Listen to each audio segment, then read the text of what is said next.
할렐루야, 반갑습니다. 우리 서로 함께 인사하시겠습니다. 사랑합니다, 축복합니다. 사랑합니다, 축복합니다. 예, 오늘 돌아오라 다시 거룩하게라는 제목으로 함께 말씀 나누겠습니다. 오늘 본문 말씀 함께 같이 읽도록 하겠습니다.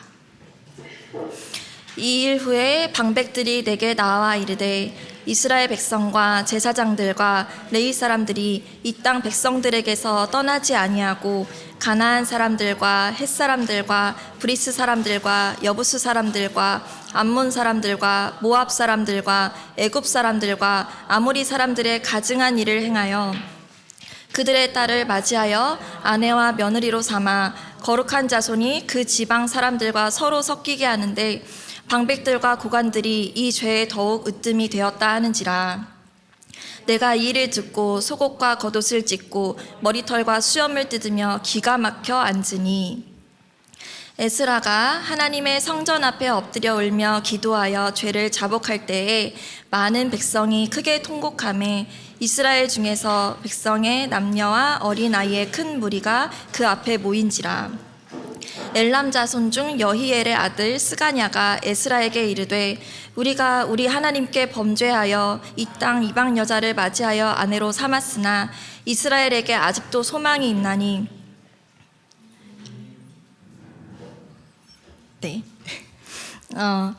리더십 전문가 사이먼 시네크는 세계적인 지식향연 테드 컨퍼런스에 나와서 위대한 리더들은 어떻게 행동에 영감을 불어넣는가라는 제목의 강의를 한 적이 있습니다. 이 강의를 클릭한 수가 5,500만 회가 넘습니다. 그만큼 많은 이들에게 신선한 충격을 준 강의입니다. 사이먼 교수는 강의에서 사람을 움직이는 황금원이라는 불리는 개념을 소개합니다.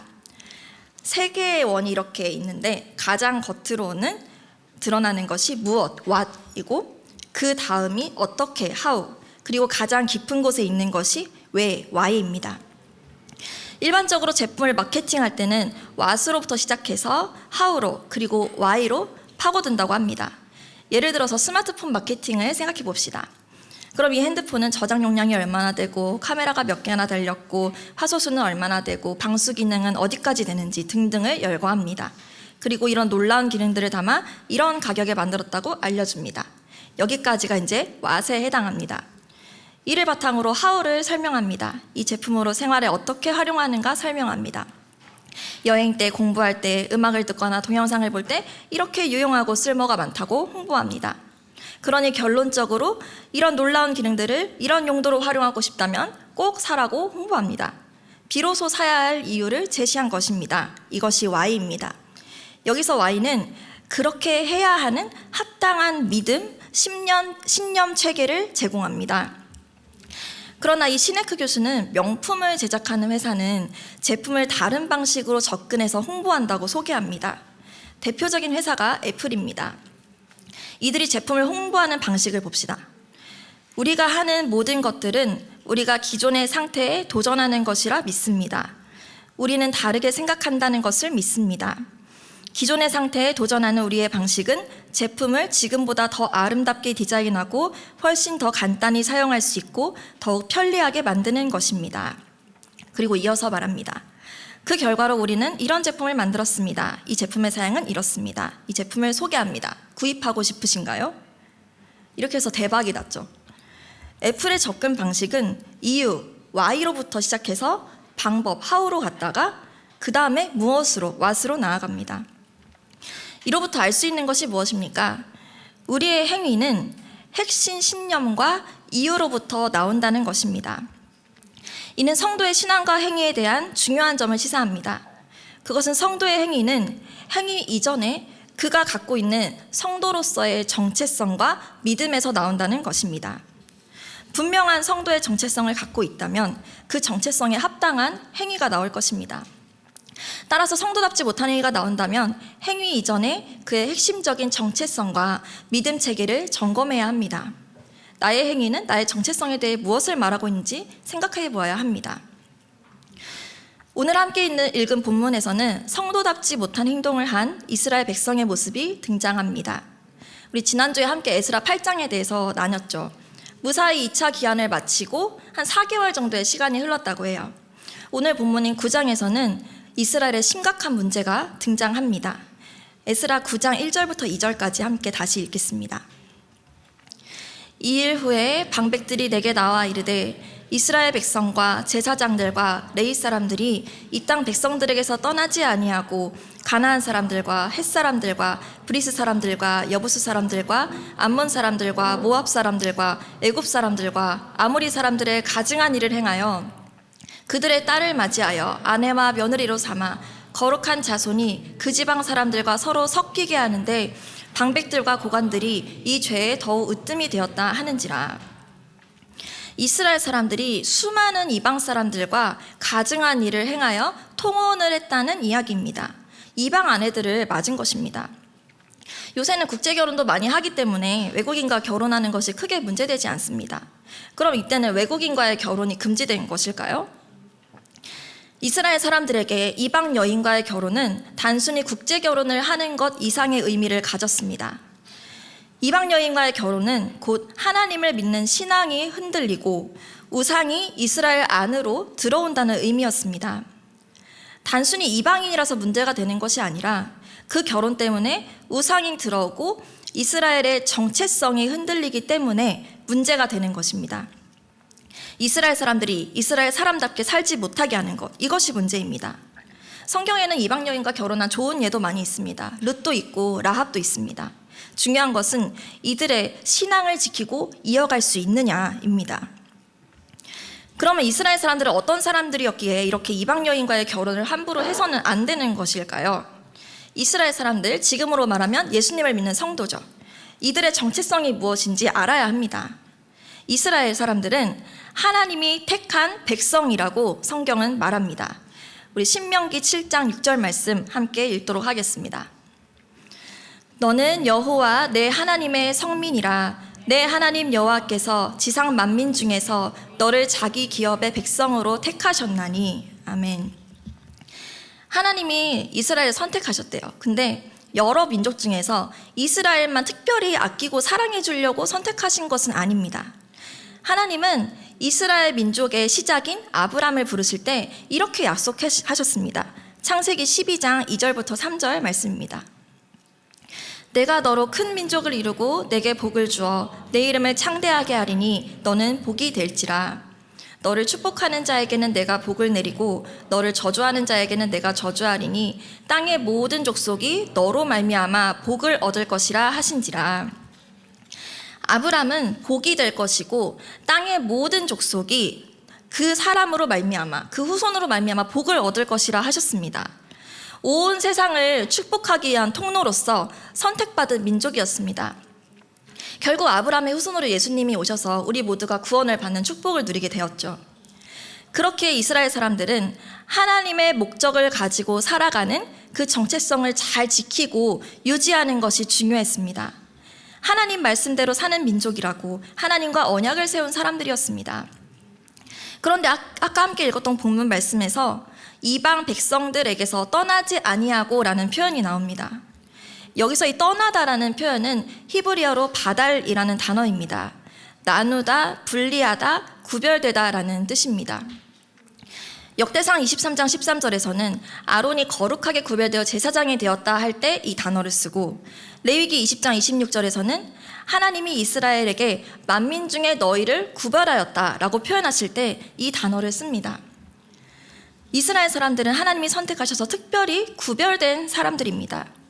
온 세상을 축복하기 위해 이들을 축복의 통로로 선택하시고 하나님의 소유로 삼으시고 다른 사람들과 구별되어서 말씀대로 살아가도록 거룩하게 분리해 놓은 사람들입니다. 하나님은 이스라엘 사람들이 죄가 만연했던 가나안 땅에 처음 들어갈 때도 분명히 말씀하십니다. 신명기 7장 3절에서 4절 말씀입니다.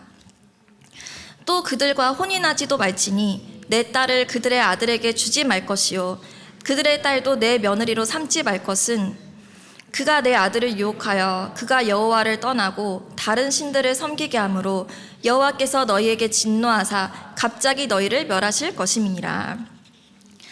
이렇게 구별된 이스라엘이 죄와 우상에 물들지 않도록 하나님이 경고해 주셨는데 이스라엘 백성들은 결국 이방 사람들과 결혼하기 시작했습니다. 하나님의 사랑을 입은 훌륭한 왕이었던 솔로몬이 수많은 이방 여인들과 결혼을 하고 그 각 여인들에게 신전을 지어주는 일을 하니까 통일 이스라엘이 두 개로 쪼개지는 결과가 나옵니다.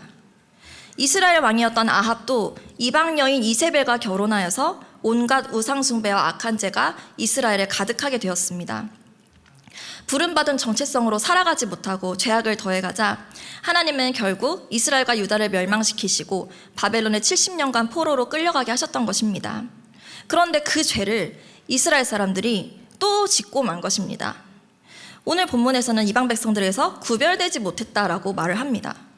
하나님이 택하셔서 구별하셨고 특별한 목적을 가지고 그 부르신 정체성이 있는데 그 부르심을 버리고 우상 숭배를 하는 이방인과 결혼을 선택한 것은 이스라엘 민족에게 아주 심각한 문제였습니다. 하나님과의 언약을 저버리는 중대한 일이었습니다. 이렇게 이스라엘 사람들이 정체성은 이러한데 그렇다면 오늘날 우리는 어떻습니까? 우리는 예수님을 구주로 고백하는 크리스천들입니다. 이스라엘처럼 하나님이 선택한 구별된 구원받은 사람들입니다. 이스라엘 사람들이 그랬듯이 우리에게는 이 땅을 살아가는 목적이 있습니다. 우리에게 하나님의 목적이 없다면 사실 그냥 구원받고 바로 천국 가도 되는 거예요. 근데 여기 남겨져서 이렇게 살고 있다는 것은 우리에게 해야 할 사명, 목적이 있다는 것입니다. 베드로전서 2장 9절의 말씀에는 이렇게 나옵니다. 함께 읽겠습니다.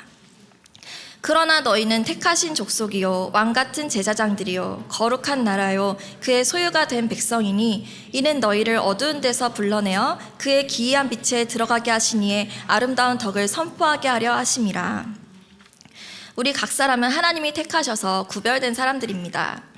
그리고 하나님은 우리 각 사람을 각자의 자리로 부르셨습니다. 여기 이렇게 함께 모인 이 교회 공동체로 우리를 부르셨고 또 각자의 삶의 현장으로 부르셨습니다. 우리에게 주어진 삶을 살아갈 때 이 우리의 정체성을 기억해야 합니다. 그렇지 않으면 세상과 구별되지 못한 삶을 살게 됩니다. 겉으로 보기에는 똑같이 일을 하고 똑같이 돈을 버는 것처럼 보일 수 있습니다. 그러나 우리의 목적은 다른 사람들처럼 돈을 벌고 편안하게 잘 사는 것이 아니라 그 일을 하면서 하나님의 말씀대로 순종하며 구별되어 살아가는 것입니다. 우리는 세상에서 구별된 사람들이기에 세상의 방법과 똑같이 살아갈 수 없습니다. 우리는 세상의 방법이 아닌 하나님의 방법대로 살아가는 사람들입니다. 그리스도인으로 살아간다는 것은 온 세상의 주인이 하나님이심을 믿음으로 고백하고 그 하나님의 뜻대로 순종하며 따라가겠다고 결단하는 것입니다. 당연히 세상 사람들과 사는 방식이 다를 수밖에 없습니다. 사탄은 우리에게 자꾸 두려움을 줍니다. 많은 사람들이 그렇게 하니까 너도 그렇게 해야 돼 이야기합니다. 다들 우상 숭배하면서 적당히 사는 거야. 외국인하고 결혼하는 게 뭐 어때서 그래? 하면서 세상의 가치관을 우리에게 심어줍니다. 하나님 말씀을 따르기보다는 편안한 삶을 사는 것이 가치 있다고 여기게 만듭니다. 우리는 믿음의 눈으로 세상을 바라보는 힘을 길러야 합니다. 육의 눈으로만 보면 사탄이 속삭이는 그 유혹이 너무 달콤해 보이고 옳아 보입니다. 그러나 이 세상의 참된 주인은 하나님이십니다.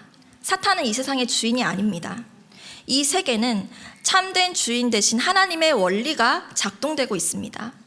하나님 말씀대로 순종하고 구별된 삶을 살아가면 반드시 좋은 열매는 맺혀집니다. 지금은 천국에 가신 하영록 목사님은 세계적인 건축 설계 회사인 팀하스의 회장이자 미국 오바마 정부 건축자문위원이었습니다. 이분은 자신의 책 P31을 통해 성경 말씀대로 비즈니스 하는 것이 가능한 것을 보여주었습니다. 잠언 31장에 나오는 현숙한 여인에 대한 말씀들을 경영의 원칙으로 삼아 팀하스라는 회사를 20년간 어떻게 세워나가는지 책에서 소개합니다. 이 회사의 처음 시작은 하영록 회장님 혼자서 컴퓨터 한 대로 시작했는데 20년 후에 팀하스는 세계적으로 능력과 수준을 인정받는 회사로 성장했을 뿐 아니라 미국의 젊은이들이 가장 일하고 싶어하는 회사로 손꼽히는 아름다운 기업이 되었습니다. 이 책에서 말하는 팀하스라는 회사의 가치와 목적은 성경에 기초합니다. 이웃을 사랑하고 나누는 기업입니다. 이런 기업의 경영 정신은 일반적인 기업과 정반대의 모습입니다. 보통 기업은 이윤을 추구해야 합니다. 나누는 것은 나중에 회사 이미지 때문에 그냥 하는 것이지 먼저는 기업의 이윤 창출이 존재의 목적입니다. 그러나 팀 하스는 하나님의 말씀대로 사랑하며 나누며 경영했고 그 결과 너무 좋은 열매들을 하나님께서 허락해 주셨습니다. 우리도 각자 삶에 부르신 자리에서 구별된 자로서 믿음을 가지고 살아가야 합니다. 우상 숭배하는 길로 똑같이 치우쳐 가지 않고 하나님 말씀으로 삶을 살아내는 것이 하나님이 바라시는 구별된 자의 삶의 모습입니다. 이렇게 하나님께서는 이스라엘 사람들에게 구별된 삶을 살기를 바라셨어요. 그런데 이 사람들이 또 죄를 짓고 만 것입니다. 오늘 본문인 에스라 9장 2절 말씀을 다시 한번 같이 읽겠습니다. 9장 2절. 그들의 딸을 맞이하여 아내와 며느리로 삼아 거룩한 자손이 그 지방 사람들과 서로 섞이게 하는데 방백들과 고관들이 이 죄에 더욱 으뜸이 되었다 하는지라. 여기에 서로 섞이게 하는데 라는 표현이 있습니다. 거룩한 자손이 그 지방 사람들과 서로 섞이게 하였다 이렇게 이야기합니다. 구별되어서 따로 분리되어야 되는데 섞여버렸다고 말을 합니다. 거룩한 자손은 하나님이 부르신 부르심대로 살아가야 합니다. 하나님을 우선순위에 두고 하나님이 나의 전부가 되게 해야 합니다. 그런데 거룩하게 구별되지 못하고 그 마음에 우상이 섞여서 들어오게 된 것입니다. 10계명에서 제1계명은 나 외에 다른 신을 섬기지 말라입니다. 2계명에 물론 우상이라는 내용이 또 나오긴 하지만 1계명에서도 다른 우상은 있을 수 없다는 것을 얘기합니다. 이게 1계명인 이유가 다 있습니다. 인간의 모든 죄는 하나님을 1순위에 두지 못하고 다른 우상이 우리 마음을 차지했을 때 생겨나기 때문입니다. 내 안에 하나님만 섬기는 그 구별된 마음이 우상과 섞이기 시작하면 죄를 낳게 됩니다. 거룩하게 구별되지 못하고 섞여버린 그 우리의 마음을 돌이켜야 합니다. 그래야 우리의 본래 목적대로 살아갈 수 있습니다. 이 일을 에스라가 전해 듣고 이제 회개를 시작합니다. 9장 3절에 보면은 속옷과 겉옷을 찢고 머리털과 수염을 뜯어서 기가 막혀서 앉았다 이렇게 표현을 합니다. 찢을 수 있는 건 다 찢은 거예요. 옷도 찢고 겉옷도 찢고 속옷도 찢고 머리도 뜯고 수염도 뜯고 얼마나 아팠겠어요. 느헤미야는 죄 지은 사람들 남의 머리카락을 뜯었는데 에스라는 본인의 머리카락을 뜯으면서 기도합니다. 너무 애통한 마음으로 기가 막혀서 앉아 있었습니다. 그러다가 이제 저녁 제사를 드릴 때 손을 들고 기도합니다. 이 저녁 제사는 이스라엘 사람들이 이제 하루의 죄를 정리하는 시간입니다. 이때 에스라는 자신의 죄가 아니라 이 공동체의 죄를 가지고 하나님께 나아가 기도합니다. 혹시 말씀을 보실 수 있는 분들은 말씀을 함께 보셔도 좋을 것 같아요. 에스라 9장을 펼쳐서 이렇게 보시면은 6절에 우리의 죄악이 많아 정수리에 넘치고 우리의 허물이 커서 하늘에 미치미니이다 하면서 쭉 이어서 이제 회개 기도를 하는데 조상들로부터 죄가 많아서 하나님이 심판하셨는데 그래도 은혜를 주셔서 이렇게 우리가 다시 성전도 세우게 되었습니다. 그런데 그 다음에 우리가 또 죄를 저질렀습니다. 주님 앞에 우리가 감히 서 있을 수 없습니다 라고 고백합니다. 쭉 이렇게 회개 기도를 하고 10장 1절에 보면은 에스라가 엎드려 울면서 통곡하면서 기도를 합니다. 정말 눈물의 기도를 드립니다. 철저한 회개를 했습니다. 우리도 우리의 죄 때문에 이렇게 울면서 회개해야 합니다. 하나님은 우리의 눈물에 약하시다는 말이 있습니다. 저도 아이들을 혼내다 오면은 가끔 이렇게 아이가 막 정말 진심으로 엉엉엉 울면서 엄마 죄송해요 막 할 때가 있어요. 그러면은 제 마음이 막 짠해지면서 막 긍휼이 막 차오릅니다. 하나님도 똑같으실 것 같아요. 우리가 엉엉 울면서 아기처럼 기도할 때 우리에게 가까이 와주시고 은혜를 주십니다. 그리고 이 에스라의 기도가 정말 마음을 울립니다. 사실 에스라는 별로 잘못도 없습니다. 경건한 제사장 가문의 서기관이었고 이스라엘의 부흥을 위해서 결단하고 먼 길을 왔고 4개월간 열심히 말씀 사역을 했을 거예요. 선한 일을 위해서 최선을 다했습니다. 그런데 여기서 이스라엘 사람들의 이 심각한 죄 때문에 이렇게까지 울면서 회개하는 기도를 하는 것입니다. 에스라 9장에 나오는 회개 기도에서만 한국어 성경에서는 우리라는 말이 27번 나옵니다. 저 사람들이 지은 죄라고 하지 않습니다. 우리의 죄, 나의 죄입니다 라고 하면서 울면서 고백합니다. 엄청난 중보기도입니다. 이 에스라의 기도는 예수님을 떠올리게 합니다. 에스라는 이스라엘 사람들의 죄를 나의 죄로 고백하면서 나아갔습니다. 예수님은 우리의 모든 죄를 다 스스로 짊어지시고 십자가를 지셨습니다. 예수님 역시 우리의 죄 때문에 눈물을 흘리시고 몸이 찢기셨습니다. 이번 주 하가다 말씀이죠. 베드로전서 3장 18절 말씀 같이 읽겠습니다. 그리스도께서도 단번에 죄를 위하여 죽으사 의인으로서 불의한 자를 대신하셨으니 이는 우리를 하나님 앞으로 인도하려 하심이라. 육체로는 죽임을 당하시고 영으로는 살리심을 받으셨으니. 예수님은 우리를 대신해서 죽기까지 하셨습니다. 주님의 그 몸이 찢기고 피를 흘리신 이유는 우리에게 회개의 기회를 주셔서 구원하시려는 것입니다. 이스라엘 백성들은 똑같은 죄에 계속 반복해서 넘어졌습니다. 우리 역시 그렇습니다. 우리도 회개했는데 돌아서서 또 죄를 짓고 회개하고 또 죄 짓고 반복합니다. 에스라는 이런 이스라엘 민족을 위해서 진심으로 눈물로 기도하며 통회 자복합니다. 그래서 이스라엘에게 다시 소망의 기회가 생길 수 있게 했습니다. 예수님도 우리 때문에 자신의 피를 흘리심으로 우리에게 죄 씻음 받는 길을 열어주셨습니다. 이렇게 에스라가 눈물로 울면서 기도하자 사람들의 마음이 움직이기 시작했습니다. 이렇게 에스라와 같은 한 사람의 기도가 있어야 부흥이 시작됩니다. 평양대부흥 역시 한 사람의 회개 기도로 시작했죠. 이 저녁 제사 때 이제 사람들이 모인 거예요. 근데 이 지도자가 나와서 엉엉 울면서 회개를 하니까 그 마음이 사람들에게로 전달된 것 같습니다. 10장 1절에는 큰 무리가 모였다고 나옵니다. 그리고 거기서 스가냐라는 사람이 말하기를 이 모든 아내와 그들의 소생을 다 내보내자고 제안합니다. 에스라 10장 2절에서 3절 말씀 함께 읽겠습니다. 엘람 자손 중 여이의 아들 스가냐가 에스라에게 이르되 우리가 우리 하나님께 범죄하여 이 땅 이방 여자를 맞이하여 아내로 삼았으나 이스라엘에게 아직도 소망이 있나니 곧 내 주의 교훈을 따르며 우리 하나님의 명령을 떨며 준행하는 자의 가르침을 받아 이 모든 아내와 그들의 소생을 다 내보내기로 우리 하나님과 언약을 세우고 율법대로 행할 것이라.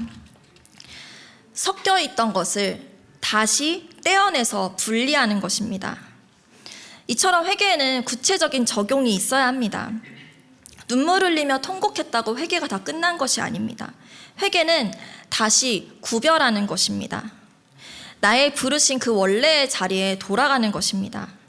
그러나 이 과정이 쉽지만은 않습니다. 아내와 아이들과 헤어지는 것이 얼마나 고통스러웠겠습니까?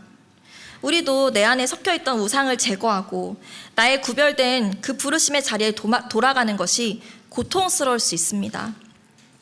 그러나 고통스럽고 힘든 결정일지라도 회개하며 나의 자리로 돌아가서 제대로 구별된 삶을 살아내야 합니다. 그렇게 하는 처음에는 아프고 힘들지만 나중에는 참된 기쁨이 있습니다. 다른 곳에서는 누릴 수 없는 평강이 있습니다. 하나님은 우리의 섞인 부분들을 다시 구별시키기 위해서 고난을 통해 드러내시고 꺾으십니다. 저 역시 제 안에 많은 우상이 있습니다. 여러 가지가 제 안에 섞여서 하나님의 뜻대로 살아가지 못하게 방해합니다. 저는 이제 육아를 시작하고 몇 년이 지나니까 결혼 전에 저의 시간들이 이렇게 되게 허무하게 느껴진 적이 있었어요. 아, 이렇게 집에만 있을 건데 나는 왜 외고를 나오고 외대를 나오고 빚을 지면서까지 대학원까지 다녔나? 그런 마음이 이렇게 어느 순간 들었습니다. 그래서 하나님한테 기도도 했습니다. 하나님, 이럴 거면 저 왜 공부시키셨어요? 저는 제가 의지했던 많은 것들을 내려놓았었다고 생각했어요. 그런데 살다 보니까 저는 여전히 제가 하는 일과 이루어낸 성과에 저의 자존감을 얹어놓았던 것 같습니다.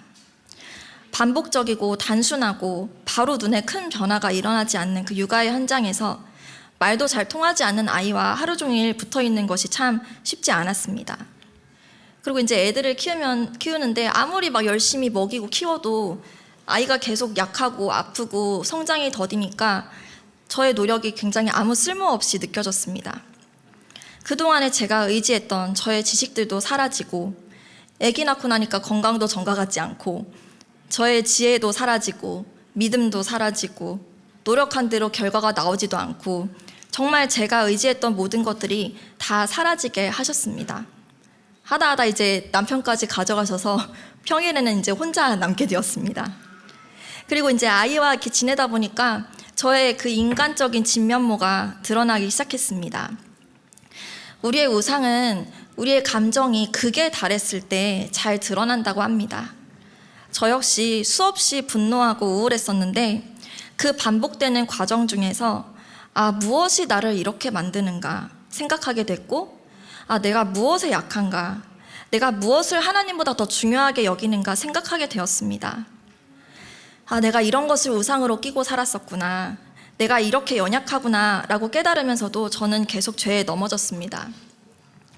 내가 이렇게 심각한 죄인이구나, 진짜 이렇게까지 심각하구나 라고 생각했습니다. 아주 단순한 행동과 말 한마디도 제 힘으로 할 수 없게 느껴졌습니다. 정말 하나님이 아니면 나는 살 수 없는 사람임을 깨닫게 하셨습니다. 이게 바로 회개의 시작인 것 같습니다. 내가 옳다고 생각하며 붙잡고 살아온 나의 가치관들이 깨어져야 하는 과정이기 때문에 그 과정은 참 힘들고 고통스럽습니다. 그러나 나의 죄가 더욱 드러나고 내가 더 바닥을 칠 수 있을까 싶을 정도로 바닥으로 내려갔을 때 내 안에 그리스도만 남게 되었습니다. 나의 연약함을 볼수록 예수님의 은혜는 더 커졌습니다. 이런 나도 여전히 사랑하신다는 게 참 놀라웠습니다. 주님 앞에서 나의 죄를 더 인정할수록 저의 마음은 더 편안하고 가벼워졌습니다. 그렇다고 해서 제가 지금 완벽히 막 회개해가지고 막 하나님 뜻대로 100% 살고 그런 거는 아닙니다. 지금도 매일 넘어지고 죄를 짓습니다. 그러나 매일매일 회개하고 나를 부인하려고 조금씩 노력하고 있습니다. 그렇게 살다 보니까 정말 성령의 9가지 열매들이 저의 삶의 순간순간에 조금씩 심겨지는 것을 느낍니다. 말씀 위에 삶이 세워져가는 과정입니다. 우리가 이 회개의 방향성을 가지고 나아가야 합니다. 단번에 다 이루지 않아도 괜찮습니다. 이 방향성을 가지고 계속 시도하고 나아가는 것이 중요합니다.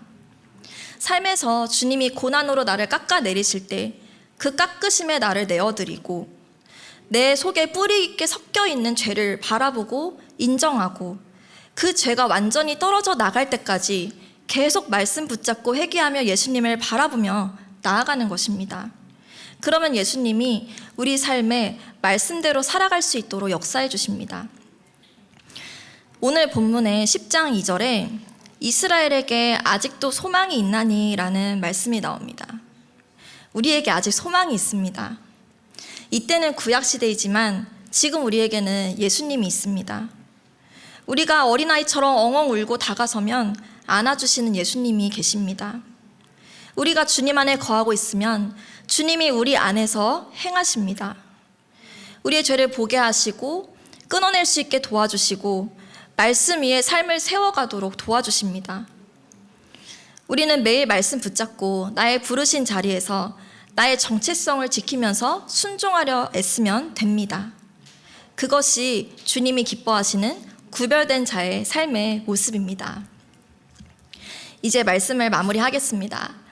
하나님은 우리를 선택하셨습니다. 우리를 부르셨습니다.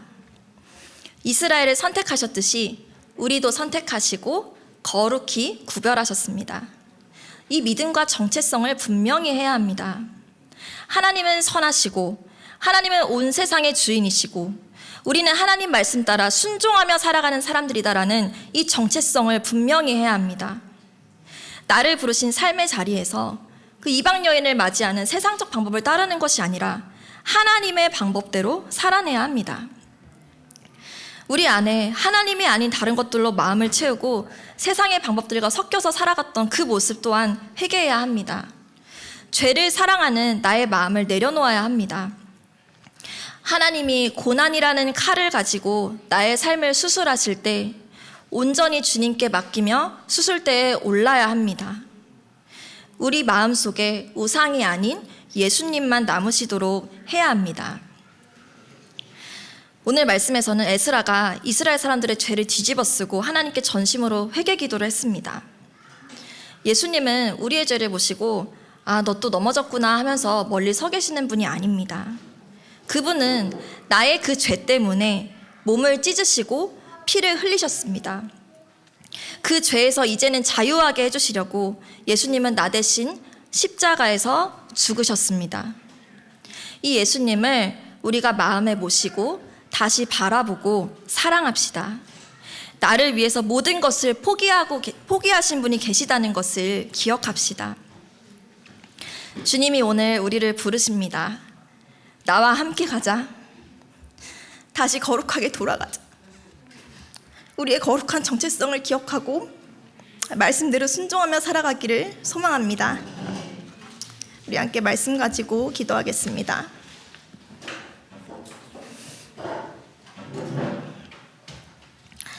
하나님이 우리를 부르시는 것은 사랑의 부르심입니다.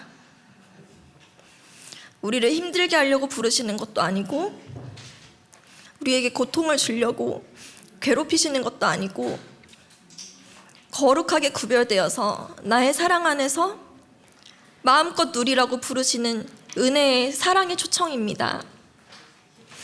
예수님을 믿고 구원받은 우리에게 주님은 나를 따라오라라고 하십니다. 주님은 우리를 거룩하게 구별하셔서 이제는 죄의 종이 아닌 의의 종으로 살게 하셨습니다. 우리가 정말 나를 사랑해 주시고 구원해 주신 그 예수님을 생각하면서 매일 말씀 붙잡고 그 순종의 자리로 나아가는 거룩한 삶을 살기를 원합니다. 때로는 나의 욕심과 나의 우상 때문에 그것이 막힐 때도 있고 쉽지 않을 때도 있고 고통스러울 때도 있지만, 그러나 주님, 그 주님의 그 사랑의 부르심에 응답하여서 정말 거룩을 힘쓰고 구별되기를 힘쓰고 나의 이 거룩한 정체성을 유지하기 위해서 노력하면서 끝까지 말씀 붙잡고 순종하며 나아가는 우리가 되게 하여 주시옵소서. 정말 말씀으로 씨름하고 말씀으로 적용하고 나를 사랑하신 주님의 사랑을 가슴에 새기며 나아가는 우리가 되게 하여 주시옵소서. 우리 함께 같이 이렇게 기도하시겠습니다. 주님 감사합니다. 아버지, 오늘 저희들을 이렇게 불러주시고 말씀하시니 감사합니다. 주님 아버지, 우리를 정말 부르시네 정말 감사합니다. 그 사랑의 부르심에 감사합니다. 아버지, 우리 가운데 주님 함께 하신 주님의 은혜 다시 한번 감사하며 나아갑니다. 하나님, 주님이 정말 우리를 부르실 때 정말 아버지 아멘으로 응답하게 하시고 우리가 정말 삶의 자리에서 말씀으로 적용하고 순종하고 정말 하나님을 의지하며 나가는 우리가 되게 하여 주시옵소서. 아버지, 주님 끝까지 주님의 말씀에 붙잡고 살아가는 삶이 되게 하여 주시옵소서. 아버지, 때로는 우리의 욕심과 우리 우상 때문에 아버지 그것이 쉽지 않고 너무나 어렵게 느껴질 순간도 있지만, 하나님 포기하지 않고 정말 끝까지 우리의 그 거룩한 부르심을 정말 지키며 우리의 정체성을 기억하며 나가게 하여 주시옵소서. 아버지, 주님 아버지, 우리를 부르시는 주님의 그 사랑을 기억하며 우리가 끝까지 말씀에 순종하며 나아가게 원합니다. 아버지, 인도하여 주시옵소서. 오 주님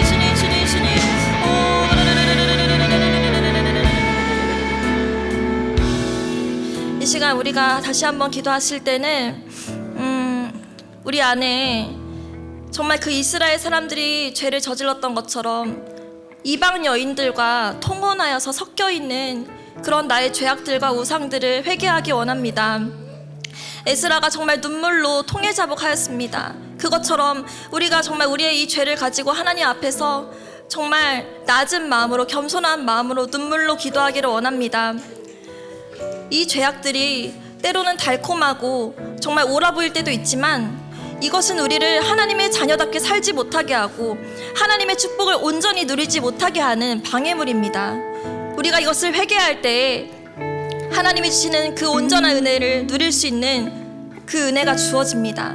이 시간은 정말 우리가 하나님, 내 마음속에 섞여있는 죄악들 이 시간 주님 앞에 다시 한번 고백합니다. 아버지, 우리를 불쌍히 여겨주시옵소서. 우리의 마음 가운데 예수님 벌로 덮어주시고, 정말 나의 마음 가운데 너무 깊이 뿌리 잡혀있는 이 나의 우상과 욕심들, 정말 이방 여인과 통원한 것 같은 그 모든 것들을 정말 끊어낼 수 있도록 은혜를 주시옵소서. 아버지, 이 시간 우리가 회개합니다. 우리의 마음을 다시금 정결하게 하여 주시옵소서. 함께 기도하시겠습니다. 주님, 아버지 하나님, 이 시간 우리의 마음 가운데 있는 죄악들을 회개하며 나아갑니다. 하나님, 정말 마구 섞여서 하나님을 하나님으로 경외하지 못하게 하고 주님을 따르지 못하게 하는 아버지 이 연약함들을 다시 한번 회개하며 나아갑니다. 하나님, 주님 불쌍히 여겨주소서. 불쌍히 여겨주소서. 아버지, 정말 우리의 죄악들을 주님 앞에 고백합니다. 하나님, 주님을 경외하지 못했습니다. 하나님 아버지, 주님, 나의 마음이 우상이 되어서, 나의 생각이 우상이 되어서, 아버지, 정말 나의 감정이 우상이 되어서 정말 살았던 것을 회개합니다. 아버지, 정말 주님을 하나님으로 정말 섬기지 못하고, 하나님 아버지, 내가 주인 되어 살았던 것들을 회개합니다. 아버지 하나님, 용서하여 주옵소서. 아버지, 제 우리의 마음을 다시 한번 정결하게 해주옵소서. 그 섞여있는 그런 부분들이 정말 주님 앞에 드러나고 정말 닦일 수 있도록 아버지 은혜를 더하여 주시옵소서. 주님.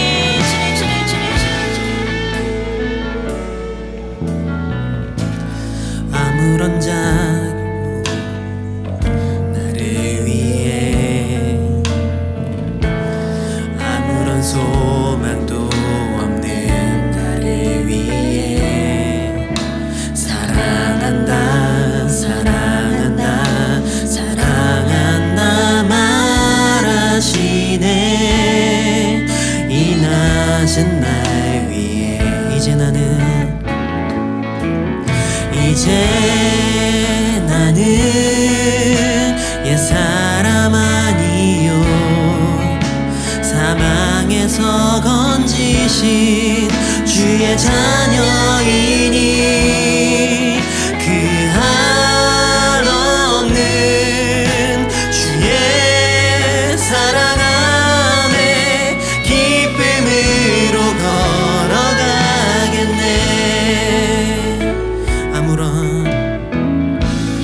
아무런 자격도 없는 나를 위해, 아무런 소망도 없는 나를 위해 사랑한다, 사랑한다, 사랑한다 말하시네. 이 낮은 날 위해 이제 나는 옛사람 아니요, 사망에서 건지신 주의 자녀이니, 그 한없는 주의 사랑 안에 기쁨으로 걸어가겠네. 이제 나는 옛사람 아니요, 사망에서 건지신 주의 자녀이니, 그 한없는 주의 사랑 안에 기쁨으로 걸어가겠네.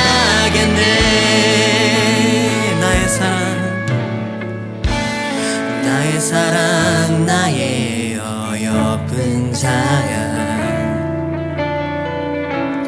일어나 손을 잡고 함께 가자. 사랑한다, 사랑한다, 사랑한다, 사랑한다 말하시네. 세상 끝날까지 이제 나는 옛사람 아니요, 사망에서 건지신 주의 자녀이니, 그 한없는 주의 사랑 안에 기쁨으로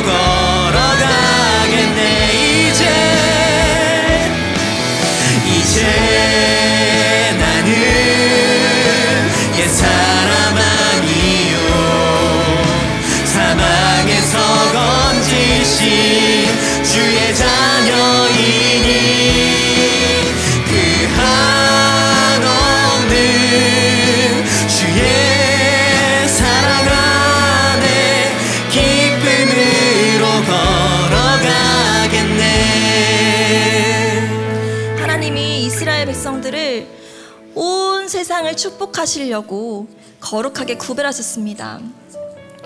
그리고 오늘 말씀에 에스라가 정말 눈물로 중보기도 한 결과 이스라엘 사람들에게 소망의 문이 열리게 되었습니다. 우리 역시 우리가 주님의 부르심 받아서 거룩하게 구별된 자들입니다. 이 시간은 우리가 정말 그 축복의 통로로서 함께 한번 기도하기를 원합니다. 우리 교회를 위해서, 이 외대를 위해서, 우리의 나라와 민족을 위해서, 우리 유학생 친구들은 자신의 나라를 위해서, 또 지금 내가 속한 나의 공동체, 가정이 될 수 있고 직장이 될 수가 있고 학교가 될 수가 있고 정말 우리에게 보내주신 그 자리, 그 부르신 그 공동체를 위해서 이 시간 함께 회개기도하며 기도하기 원합니다. 에스라처럼 하나님 우리의 죄를 용서하여 주시옵소서. 이 공동체 안에 있는 우리의 죄를 용서하여 주시고 깨끗게 하여 주시옵소서. 불쌍히 여겨 주시옵소서. 우리가 부름받을 공동체들을 위해서 함께 같이 기도하시겠습니다.